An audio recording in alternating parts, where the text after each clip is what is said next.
Welcome to the Smarter Leadership Podcast, where we explore the power of leadership, from overcoming challenges to shaping cultures and building a lasting legacy.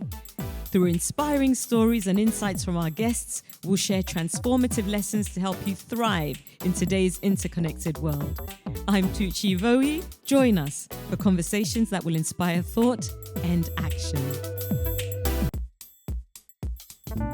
Yofi Grant is the former CEO of the Ghana Investment Promotion Center, with over 30 years of experience in banking and finance across African markets, specializing in corporate finance, private equity, and investment advisory. Yofi has held several directorships and chaired notable organizations, including Ghana Telecom, the Listing Committee of the Ghana Stock Exchange, the Africa Venture Capital Association, the Ghana Export Promotion Authority, the Advisory Board of the Ministry of Foreign Affairs and Regional Integration, and the World Association of Investment Promotion Agencies. A founding member of the Africa Agro SME Fund, a private equity fund, and founder of Grant Depuis Advisory, Yofi is a council member of the Continental Business Network of the African Union and serves in other advisory capacities for both the private and public sectors. He is a fellow of the Aspen Global Leadership Network. So, Yofi, you've been representing Ghana, you've been, doing a lot of work, bringing investments into the country.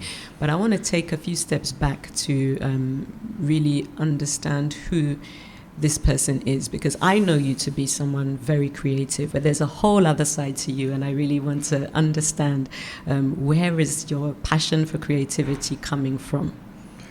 I don't know. I mean, sometimes in 2 days, this is the second time I'm hearing this. And I'm wondering, okay, so who am I? And what really is the one key thing that represents me? Maybe it's my desire to always come up with something new, innovation. Mm-hmm. And I think innovation sort of fuels creativity. But it's just not in the formal sense, even in the informal sense and in the creative sense. I like innovations, so pushing the boundaries of art, supporting artists. I have a passion, even before you ask me. We'll talk about it later Okay. on. And I've always believed that whatever you do, notwithstanding what confronts you or doesn't, whatever you do, you must try to be the best at it. Whatever corner you are in, make sure you are the shining light. And people look for you. People will find out, this is guy, I know he can do this. He's done it before. They'll come for you. And so it's always been like my motivation to keep going. And I think that there's nothing in this world that is finite. Everything changes. As a friend said, the only two constants in life, God and change. And everything will change. So as it's changing, people are changing, times are changing, environment is changing. How are you adapting? You will only adapt appropriately if you are creative and if you are innovative. I like that.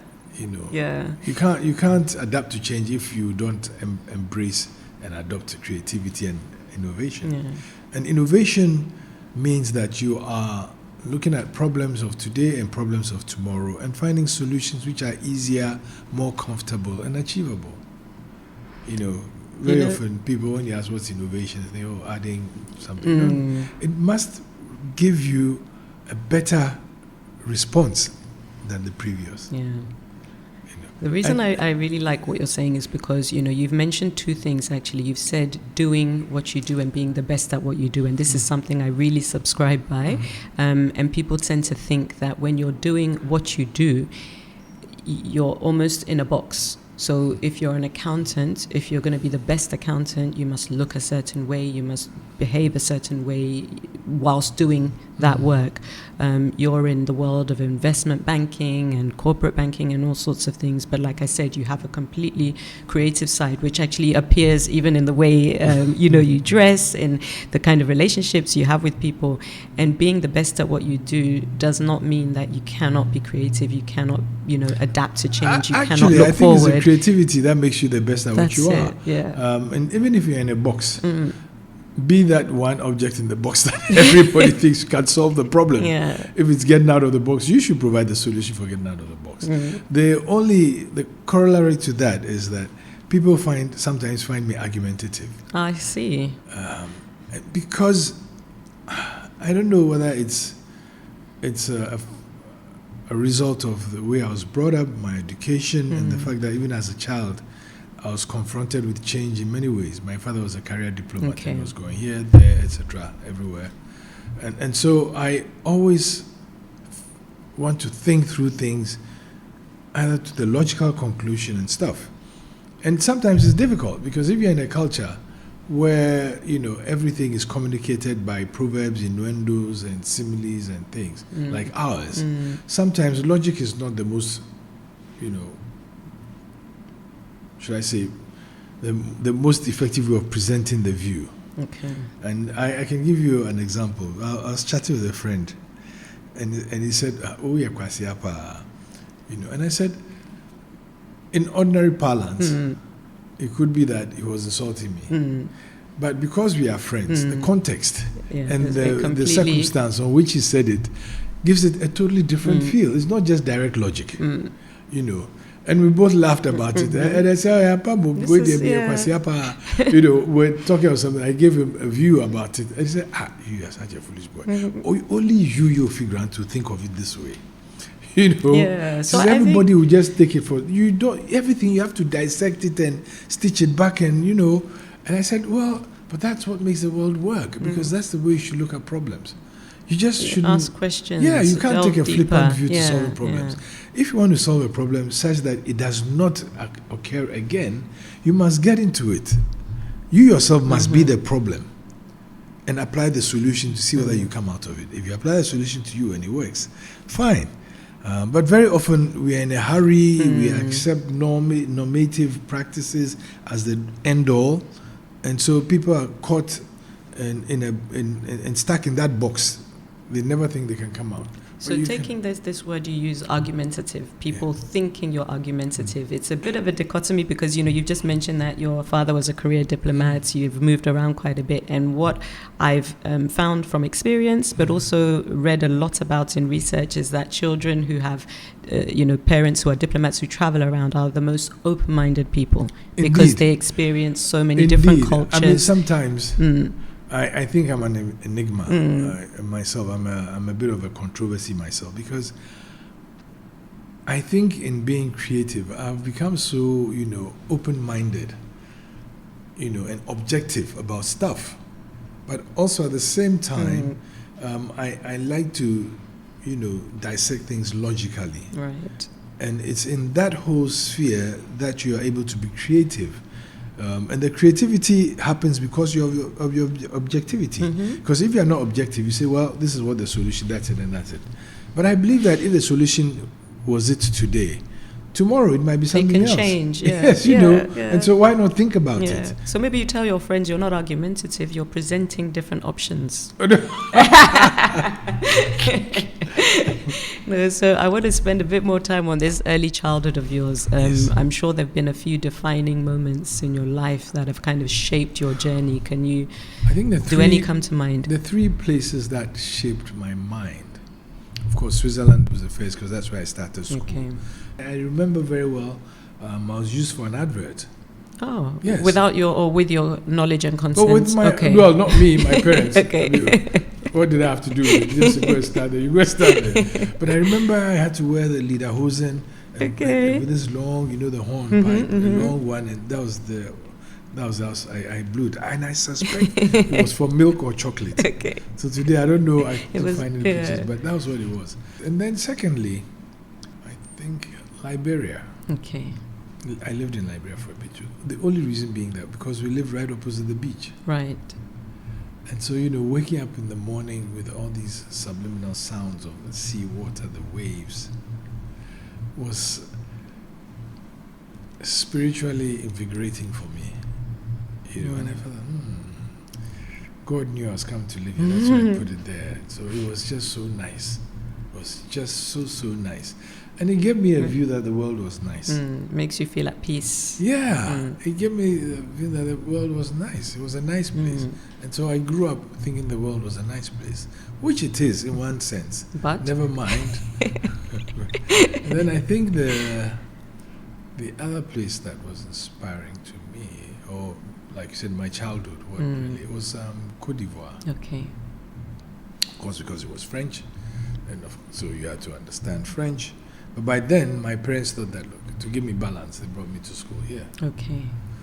Now, yesterday I was telling the story of how I was yanked from Switzerland Street to Kumasi to go to boarding school at the age of 6, 7. Okay. UST primary. And that could have been a massive culture shock for a young boy who, was in a class sitting with white people, and suddenly you find yourself sitting in a class with your own kind. I remember very well when I got to UST primary, I barely understood anything in the classroom. So my sisters, I had two of my sisters there, Judith, blessed memory, and Joanna, Judith Kofuso, and Joanna had to also tutor me in the classroom. Okay. And UST primary, Kumasi was an interest. I went with my granny. She took us to school the first time. Then, I had to come to secondary school in Achimota School. So that changed things. So you've had varied experiences. I've told heard about I, your creative mind. I've heard about your love for movies. Have you ever thought about writing fiction or something really creative? I write fiction in my head every day. Okay. I create scenarios in my head and the what ifs and I know they don't happen, but I write these simulations in my head every day. No, you should put pen to paper. No, you two don't add your voice to it. Every day somebody tells me you have to write a book. You have to write a book because of your nature. You seem so expansive and so flamboyant in your ideas and, like limitless. Yeah, I think it's something to think about, honestly. And I mean, writing is good. And I think in Ghana, I've seen a lot of people writing, let's say, business books, motivational books. But I'll tell you what, I actually started writing. But fiction and, creative literature, these days, we're not getting as much of. Yes. I actually started writing, but it was more like a diary. I woke up one day and I said, what if I just, chronicle everything that happens in my day. I think it's the best place to start. Yeah, 5 days I thought, no, you're becoming obsessive because every 5 minutes you want to pick up your notebook and write something. I've done quite a lot of things. I was telling a friend of mine that... I want to spend a few minutes on that teaching when you finish. I was telling a friend of mine that I've actually been to sea before. I said, sea? Where's sea? What are you talking about? I said, yeah, I've been on a canoe and gone into the sea. It was a harrowing experience. I mean, I was just wondering, those guys were so bold and so brave. So you clearly also don't mind taking risks. So I want you to share some experiences. Because I think today a lot of people are understanding that investments can be a good thing. But there's also a risk involved. So can you share some insights? For those looking to invest, maybe where should they start out? How much risk should they take? Life itself is all about balancing risk, the fact that you live. And what is risk? Risk is normatively defined as a deviation from an outcome, the possibility of a deviation from an outcome to expected result. So, whatever you do, my famous one, I was telling somebody, look, even marriage is a risk because you don't know the future, but you know now. So you take a bet that it's going to be cool, it's going to go forward. And that's what we do a lot with that decision making. You try to use your past experiences to help guide you get the right response to a future event. But the thing is, nobody's fully always prepared for novelty. Novelty is unique. Novelty is because it's novel, because it's never happened before. New, so you don't even have. There's no precedent. There's no precedent to build on. But that is when you have to take a risk. And the best is always a calculated risk, that you know that, okay, so I'm looking for X. What can help me go to X? Now, what can happen to the things that will help me get to X? Can they change? Like the environment change? Like today, Ghana, has always been seen as one of the best places to do business or attract investments. But the fact that we got caught in a bit of a financial storm meant that then investors too were looking and saying, maybe this is not the time. Maybe I should hide my money under my I should hide under mattress. my bed. Yeah. It doesn't mean that the opportunities are not there. The opportunities still exist. Now, those who are not risk averse, and by risk averse I mean people who just avoid risk. The risk averse people will just say, no, it's not time, it's not ready. But those who are risk positive, I mean, they look at risk and say it's an opportunity. And I have lived my life like that. I always see a challenge, and I think this challenge is an opportunity to bring a solution to the table. It's an opportunity to bring something new. And so my mind works that way. I go to the office and there's an issue. I'm always finding a way to resolve it, but that's not to resolve it, but to make sure it doesn't recur. And sometimes it's difficult because people are not on the same page with you, nor do they see what you think you are seeing in the future. So they want to solve it now and then that's it. I said, no. I want to see what happens in the future. I wish I could predict and preempt what happens in the future.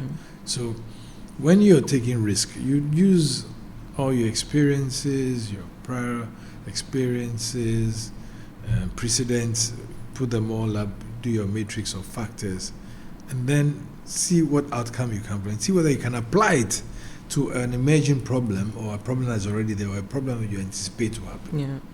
So now take those who haven't had, especially in the area of investment, who haven't had any experience but are looking to enter into the world of investment in their own small way. I mean, have a conversation where with should somebody who works in the investment space and ask questions. Very often we assume that because the chap is an investment banker or an investment analyst or something, his information is sacrosanct. No. When you're investing your money, you are solely responsible for where it goes or it doesn't go, not the advisor. The advisor gives you advice, but you need to make sure it makes sense to you. The big problem very often is you don't have enough information to know whether it's making sense or not. And so a lot of people with a bit of naivety and ignorance would do investments for which they have absolutely no understanding of the mechanics. The truth of the matter is that everything, like I started saying, everything has risk. There is no investment in this world that is risk-free. And risk as defined by deviation from the outcome, expected outcome, will happen to anything. I mean, you go and invest, you don't even know whether you'll be running around the street, the car will knock you dead, and that's it. The whole investment. You don't even know what. You don't even know when someone decides to bomb your country. Everything is going down under. You don't know when things go awry within your economy. Everything is down. But you try to prepare with make informed decisions. And maybe speaking not just with one person, but getting multiple opinions and options. weighing the options. I mean, I do that even with my health. I ask 3 or 4 doctors. I'll go do my own research. One of my doctors says, you shouldn't even be a doctor. You should just go and teach in the real thing is, when you speak to the analysts, you speak to the investment gurus and things, is to give you a level of comfort that you can deal with. The problem we have in our circumstance, and especially here, is that very often people think that once they invest, they will make money. They can never accept the fact that circumstance, situation means that you could also lose money. And so many of the situations we've seen in the past, people have, falling off the roadside because they just couldn't believe that they lost all their money and they complain. But in reality, you can lose money with even the best of investments. It's the nature of the game. It's the nature of the game. If you really are risk averse, maybe reconsider your plan to invest. Absolutely. Or maybe invest a tiny amount and then put the rest elsewhere and put the rest under the mattress. Or put it under your pillow and every morning you go and take 3 and then go out and come back. But if you do that too, then your money is not going to grow. The usual maxim in finance is the higher the risk, the higher the return. Now, why is that? Because it has to be that way. Because if I am giving you my resources in expectation of return, my assumption is that the riskier your venture, it means that the more it should return. If it's that risky and it's not returned any much more than the ordinary investment, then what's the point? And so it's built into the actual mechanisms. And when you go to markets, the reason why financial yields like interest rates, etc., are higher is that they are higher because they reflect the risk of the investment or project or whatever the money goes into. And so if, like, let's say you go to the US and interest rates are maybe 4%, you come to Ghana, interest rates are 20-something%. Why? It's because in the US, systemic measures that have been put in place to minimize the risk to the lowest level. In our case, it's not the same. The risks are still there. So the yield on an instrument in the US will be 4%. In Ghana, it will be 23, 24, yeah. So the higher the risk, the higher the reward. So if you go and buy treasury bills, and people think about it on the other way around. When treasury bill yields are good, they say, oh yes, the instrument is good, the market is good. Not necessarily. When interest rates and yields go up, it reflects the risk of the market. When it comes down, it reflects the stability of the market. Both have growth, except one is very slow and careful because they've mitigated almost all the risk. The other is volatile and violent. It's 25%, 30% yield. And so it's good today for the pocket, it's but good today over for time, the future, you should be looking at stabilization. And also to make sure that you have what you call a real return. A real return means that whatever return you get should be above inflation for it to have meaning. So to get a real return, you also want to ensure that your yield is above inflation, and the difference is the real return. But the higher it goes, the more risky the instrument. So the issue of risk is important, and in your life, normally you should measure risk in everything. In everything, yes. You should say, okay, when you've been to school, you've learned, and you believe that you've acquired the knowledge that will help you eliminate many of the risks. So you don't even think about it, But they do exist. Yeah, wonderful. Thank you. So you see, you've gone into the teaching mode. Remember, someone suggested you look at teaching. I was explaining to you. It's very good. No, but this is what it is, and I think there's room. I've actually been a teacher before. Yes. My national service, I taught at Accra Academy. National service is a wonderful thing, isn't it? Absolutely. It really wonderful. is. I mean, and some of my students still today, we are very good friends. For me, like I said, I always want to be the best at whatever I do, whether it's from frying plantain or boiling eggs or sweeping a room or making a bed. I mean, today, every day when I wake up, I make my bed. You make your bed. Because I like to see it spunky. And that's one of the influences of Achimota. Can you believe that we used to have inspection Saturdays, and you had to make your bed and everything. You even had to use a ruler to make sure that the bed sheet, the edge was like this. So you maintain that discipline throughout. I've kept it. Before I leave home, every day. I mean, there are days when I'm waking up, I'm late, and I get to the door and I turn, I look at my bed. No, you're not leaving it like that. I go and make my bed. And my daughters recently came. Said, Daddy, you are still doing this. I do my washing myself. You have 2 daughters and a son. It's triplets. Yes, it's triplets, yes. It's beautiful. Yes, they are lovely. They are amazing. They are so different and yet the same. I've never seen anything like that. In one sense, they are the same. They think the same way. In another sense, totally different. Yeah. And I saw an American general who was the guest speaker at a graduation.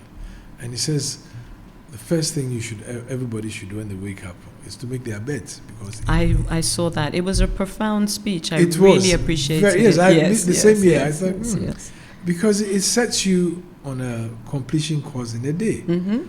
At least you've completed one thing. Exactly. If you can't complete that one thing, the rest of your day can unravel. And but it's I must tell you, one of my biggest fears in life is that I don't complete things I start. Because it's a waste of time if you're not going to complete it. So I also learned the strategy of taking bite-sized approach. Small you complete, small you complete. Small. Before you realize you've completed exactly. I think that's another thing we have in common. Like making a road, constructing a road. You don't get up one day and the whole road is there. You do it bit by stage by stage, and you get the road. Yeah.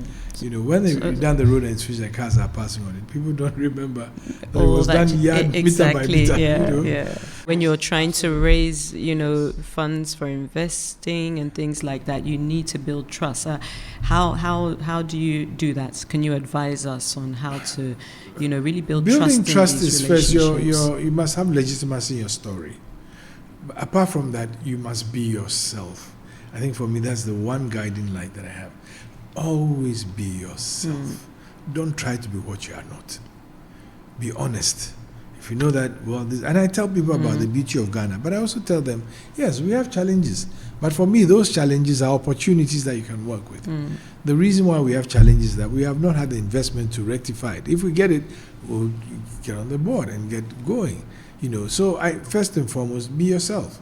Integrity, be what you are. I mean, integrity, people think integrity means that, it means you're not doing any bad thing. No. Integrity is that replicable part of you that you know that if I saw Tucci today, if I see her tomorrow, it's the same Tucci. It's consistency. Consistency in certain patterns of yours. And that makes you reliable, at any point in where you are, because they know that it will be the same you. It's not that today I come and see you tell me one story, next week somebody comes to tell a person another story. And then you're questioning, you're doubting, When the person is consistent over time, you can actually put a voice in for them. So, right? I mean, you mentioned when I took you away from having to move from GIPC, it was a Herculean task, because I know in the past you had tried it before. But I just said, look, to be able to do the work well, you need a nice place where when the investor comes, he's comfortable, he trusts you. When he comes to an old, shady, dilapidated place, his trust levels. So you see that this thing, trust, it manifests itself in so many ways. So we've talked first about, being you, being who you are, being honest, because people will see through that if you're not. And then you've also talked about appearance, and it does have a big factor. It has a big role to play in trust. Absolutely, I'll tell you something funny. In my investment banking days, when I went for training, I did training in the UK, but I also went for meetings and stuff. And it was very funny because they employ all these nice, pretty ladies, make sure they are well decked, and in the course of the meeting, they throw them at you. And it was such a disarming thing. Not that you're going to do anything about it, but as soon as you saw a well-dressed guy with a well-dressed lady, it's like, hey, I'd better behave and show them that I have something to give. I mean, if somebody came, and I remember very well, we had a long negotiation, and the two bosses who came in their jeans and their sneakers. It was so difficult for us to take them serious. It was just because in our mind we had constructed that the boss must always look sharp and tight. But they kept apologizing because we went in shoes. Oh, please pardon I have an easy day today, etc., etc., etc. So my staff had better look sharp. These days, all these things are changing. I mean, the city of London, they don't even need to wear ties or jackets anymore.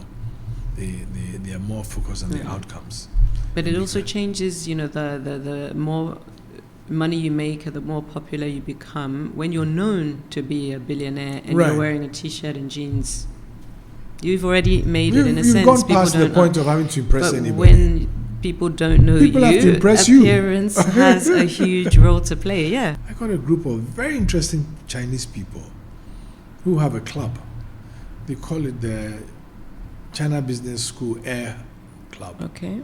So I said, why, is it a flying club or something? He says, no. It's the first group of Chinese billionaires who came there. And there were about 8 or something. And the criterion for joining the club is that 1, you must be a billionaire. 2, you must have your own jet. Okay. And I said, why do you need your own jet? So because they said they are doing economic evangelism. So they go around preaching investment, looking at opportunities. They need to be mobile. So if you don't have a private jet, please you don't can't be part us. of the club. So, wow. But there were such ordinary people on the surface. On the surface. Very ordinary people.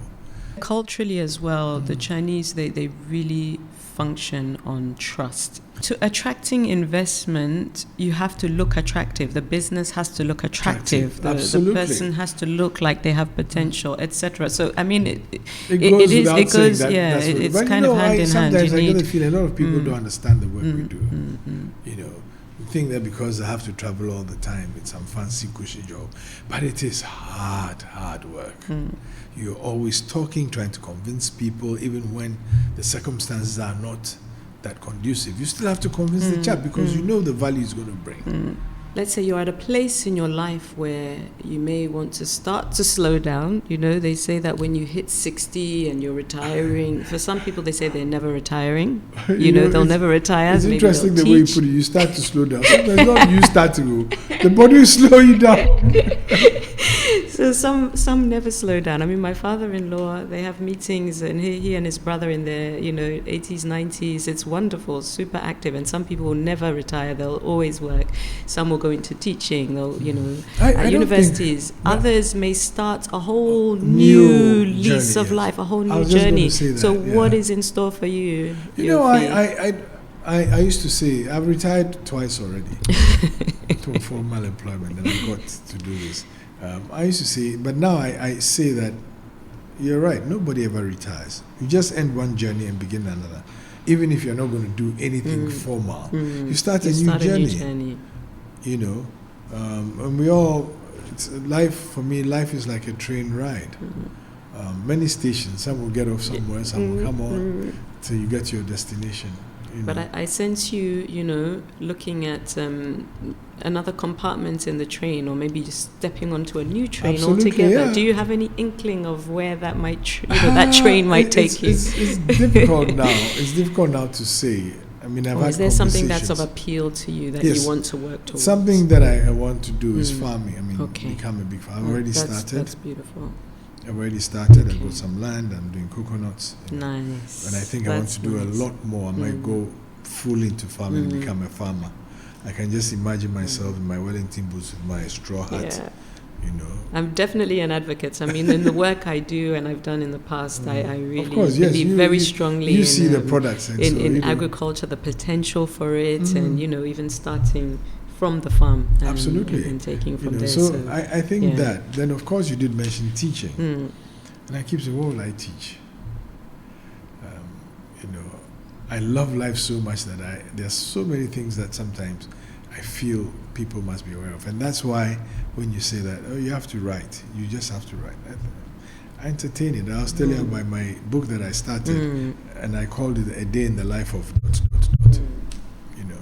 And it's I wish I'd continued, because I've had some weird, very bizarre experiences. Yeah.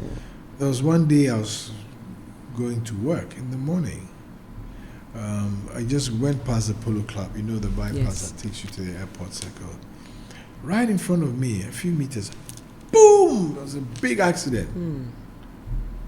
A taxi knocked these guys off their bike. And I was just wondering, how could this have happened? The road is almost bare. I mean, why did it happen? So I was just about to insult this, they're not serious. And then what happens? One of the guys on the bike gets up screaming on the road, help, help, help, what is it? So he ran to me and says, hey, I need help. And I said, what is it? Are you injured? He says, no, my brother. He was hit and he flew off and cracked his head on the street. And I said, but I can't see him. He says, because he's in front of your car. Oh my goodness. So I just got out and I froze for a second, because yes, his head had been cracked open. You could actually see his brain. And he was conscious. So he tried to sit, and so I put, I put my hand behind him, and I said, can you hear me? Can you see me? Do you know where you are? But he couldn't really. So I told the guy, let's just try and put him in the car, but go inside. I'll try and get him and then put him there. Keep holding him. Because then, I just went, this guy needs to go to the hospital right now. Luckily, this was the airport, so 37 wasn't there. So I started asking him questions, and he was trying to say something. And the brother, they were Turkish. Wow. The brother who was sitting there will say, no, he's going to die, he's going to die. I say, hey, nobody's dying in my car. We are going to the hospital. Stop saying he's going to die. Just keep him awake. So you got there on time? We got there on time. And I jumped out of the car. Then my elder sister, she was the matron at the command. So I told her somebody was injured. She said, okay, let me get the ER people to meet you. So when we got there was a thing that they got him, the doctor came and saw him and said, oh, they had to put something on his back. So I said, didn't move, and his neck. So I was impressed, like you see in the movies. Thank God for that. So they took him and put him there. Yeah. Then, the brother too followed. And they told him to leave the things and take him to the theater immediately. So then, I asked him, so who are you? What are you doing here? And they said they were builders. They worked with the company that was building the airport, Terminal 3. And they were going to pick something or the other for work. And so they were on a bike, like an Okada-like thing. And I said, the two of you, sir. And they got hit. So I gave him my card. I said, okay, let me know what happens. So I was there when I got a call. In fact, I didn't hear from them till about late in the afternoon. I got a call. So it was this, oh, is this Mr. Grant? I said, yes. He said, oh, we want to say thank you. I said, who are you? He said, oh, he's the manager on the project and just wants to say thank you for saving the life of his guy. I said, I'm not sure I saved his life. God just didn't want him to die, So, and I said, so where is he? So he's been stabilized, but he's getting on the flight. Wow. Straight to they're medevacing him to go to be treated. I said, oh, whew, thank God. So, you meet all these, you meet all these experiences.